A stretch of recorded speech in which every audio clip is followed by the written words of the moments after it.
Assalamualaikum warahmatullahi wabarakatuh.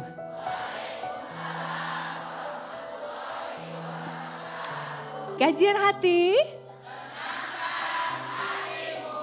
Hari ini saya Desi Ratnasari, alhamdulillah diberikan izin oleh Allah untuk bisa mendampingi Ustadz Hilman Fauzi akan menyampaikan kajian dengan tema Izinkanku menjadi bidadari surgamu. Waduh, Masya Allah.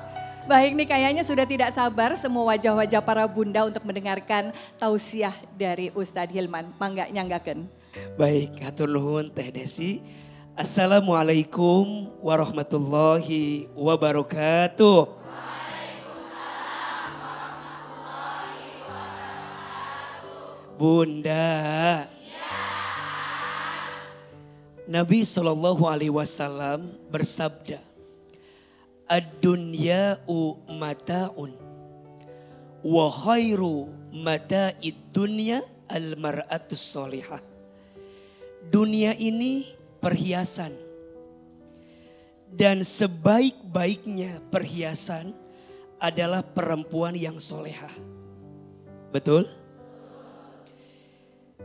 Perempuan itu makhluk yang mulia dan dimuliakan. Saking mulianya Allah tempatkan surat khusus yang artinya perempuan. Namanya surat apa? An-Nisa.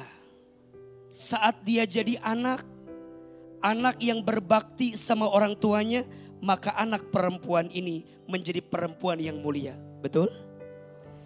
Saat perempuan menikah, jadi istri, maka dia pun berpotensi menjadi perempuan yang mulia ketika menjadi istri yang solehah bagi suaminya. Betul? Dan saat nanti dia mengandung, melahirkan, dia punya anak. Bahkan Nabi menyampaikan surga Allah letakkan di bawah telapak kakinya siapa? Ibu. Perempuan dalam setiap etapa kehidupannya punya posisi yang sangat mulia. Khususnya saat jadi istri. Kenapa Ustadz? Istri itu jam kerjanya panjang. Dari sebelum terbit matahari sampai terbenam mata suami.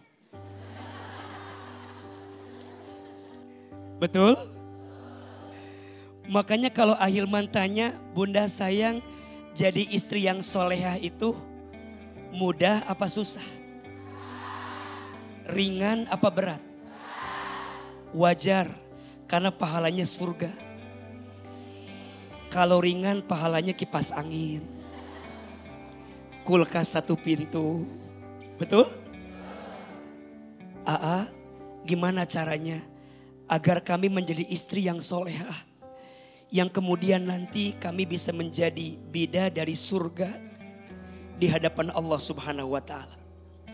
Setidaknya ada 4 ciri istri yang baik. 1, istri yang baik itu adalah istri yang ketika dipandang oleh suaminya menyenangkan hati suaminya. 2, istri yang baik itu adalah istri yang ketika diperintah taat patuh kepada suaminya selama suaminya tidak memerintahkan sesuatu yang melanggar syariat Allah. 3, istri yang baik itu istri yang ketika ditinggal mampu menjaga diri dan keluarganya. Dan yang keempat, istri yang baik itu adalah istri yang ketika diberi pandai berterima kasih dan tidak suka mengeluh kepada suaminya. Maka ada 2 S yang harus Bunda miliki. S yang pertama syukur, S yang kedua sabar. Belajar jadi istri yang pandai bersyukur, belajar jadi istri yang pandai bersabar. Kelebihan pasangan jadi ujian syukur, kekurangan pasangan jadi ujian sabar. Dua-duanya akan baik-baik saja. Karena tujuan Bunda bukan dunia. Tujuan kita apa? Akhirat, surganya Allah Subhanahu wa ta'ala. Baik, selanjutnya ada yang mau bertanya juga nih dari seorang influencer, Mbak Riri Robiani. Mangga. Teteh, Pak Ustadz, punten perkenalkan sebelumnya saya Riri Robiani dari Bogor. Sedikit cerita dulu, saya seorang istri yang sudah hampir 11 tahun menikah. Tapi selama 11 tahun ini, 10 tahunnya qadarullah diuji sama Allah. Suami saya diuji dengan penyakit gagal ginjal kronis yang harus rutin cuci darah dari 2015 sampai sekarang, jadi sudah mau 10 tahun ini suami cuci darah.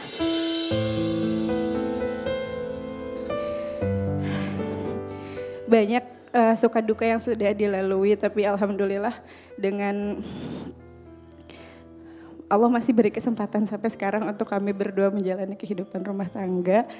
Banyak pelajaran hidup yang kita dapat selama ini, belajar sabar, belajar syukur, belajar saling memperbaiki diri menjadi istri yang baik dan suami yang baik, alhamdulillah.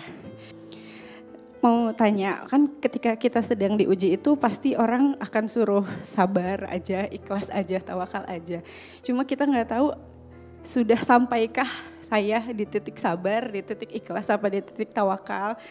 Sebenarnya ada satu, jadi selama beberapa tahun ke belakang saya sama suami punya ritual setiap malam, setiap sebelum tidur itu saling ridho mengurus suamiku hari ini, suamiku ridho atas aku hari ini. Tapi yang bikin sedihnya itu sambil pamitan, takutnya suami selalu bilang takut besok aku gak bangun, maaf ya.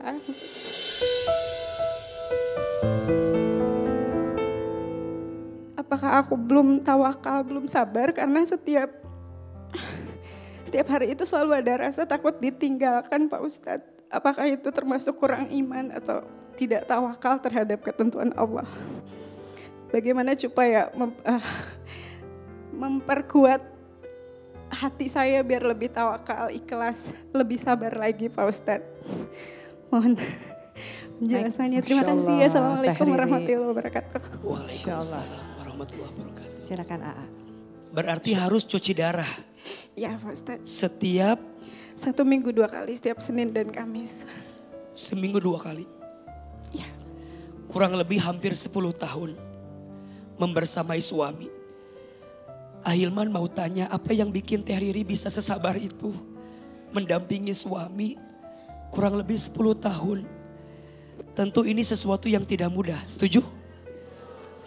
Boleh ceritakan kepada kami semua apa yang bikin Teh Riri sabar dan kuat menjalani itu semua?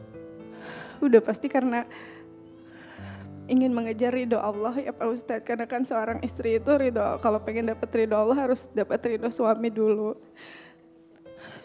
Terus rasa cinta yang karena Allah, karena dengan segala bentuk kekurangannya tetap ada rasa cinta pada hatiku, insya Allah. Semoga ini lillahi ta'ala, dan suami juga selama ini dengan segala bentuk kekurangannya sudah 10 tahun ini tidak bekerja, tapi Masya Allah tanggung jawabnya besar sekali, tetap selalu apapun dilakukan untuk bisa tetap menafkahi istrinya, memperlakukan istri dengan sangat baik. 11 tahun menikah belum pernah saya sekalipun dibentak oleh suami saya. Alhamdulillah diberi rezeki suami yang soleh dan ingin berkumpul di surga bersama suami nanti Pak Ustadz.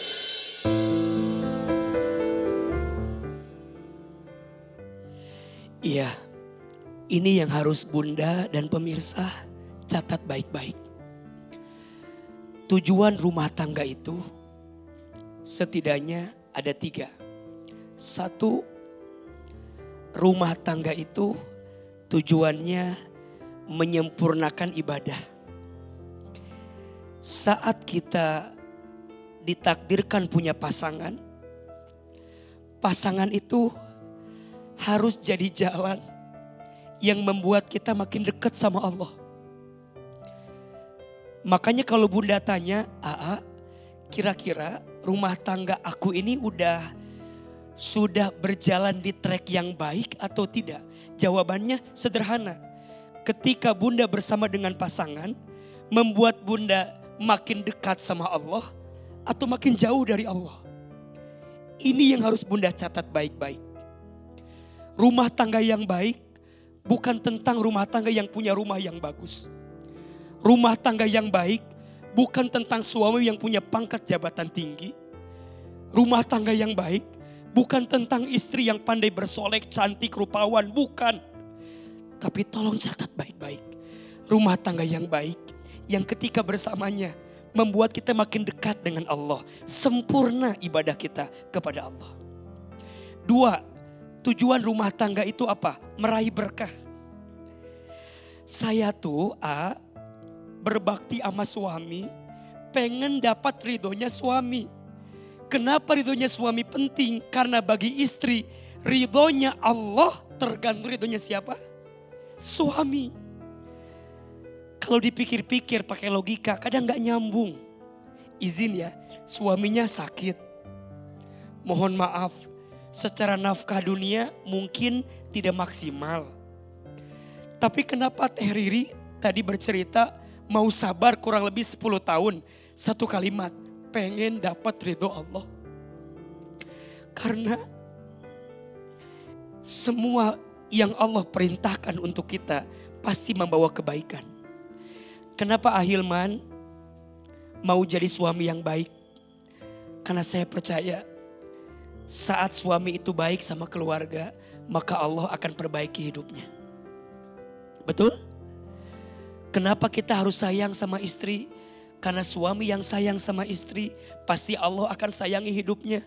Bunda, kenapa jadi istri yang solehah, jadi istri yang baik, walaupun capek, lelah. Kenapa Bunda tuh ngerasa capek banget, tapi Bunda masih bertahan. Karena Bunda tahu mungkin balasannya bukan dari suami, tapi balasannya dari siapa? Allah. Berkah itu yang paling penting. Sampai nanti yang ketiga, apa? Rumah tangga ini untuk mendapatkan jannah, surganya Allah. Menyempurnakan ibadah, meraih berkah, mendapatkan jannah, surga. Tujuan kita bukan dunia. Tujuan kita apa? Akhirat, surganya Allah Subhanahu wa taala. Maka Teh Riri bertanya, apakah saya sudah masuk kategori sabar? Jawabannya, insya Allah. Selama Teh Riri terus istiqomah mendampingi suami sampai ajal memisahkan kita. Maka Bunda sayang, kalau Bunda bertanya, apakah sabar ada batasnya? Tidak ada. Yang ada batasnya kemampuan kita bersabar. Betul? Makanya mohon maaf kalau ada yang bilang, kan sabar juga ada batasnya. Enggak ada.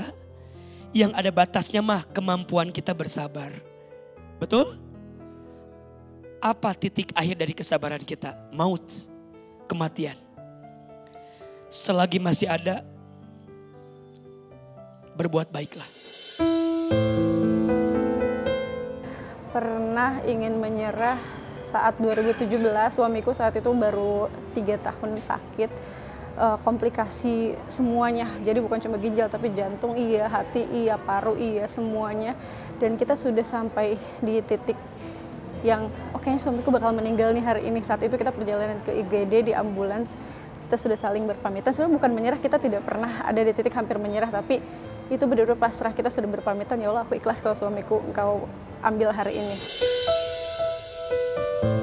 Proses tidak semudah ini, tidak langsung sampai ke proses. Mungkin sekarang aku terlihat tegar, terlihat sabar, tapi untuk sampai ke titik setenang ini butuh proses yang lumayan lama. Awalnya juga masih ngeluh, sering nangis kayak kenapa harus aku ya Allah, apa salahku, sekuat apa pundaku sampai engkau memberikan beban seberat ini padaku gitu. Yang menguatkan aku apa ya, Allah, pasti Allah menguatkan. Terus iman, kita berusaha menanamkan iman.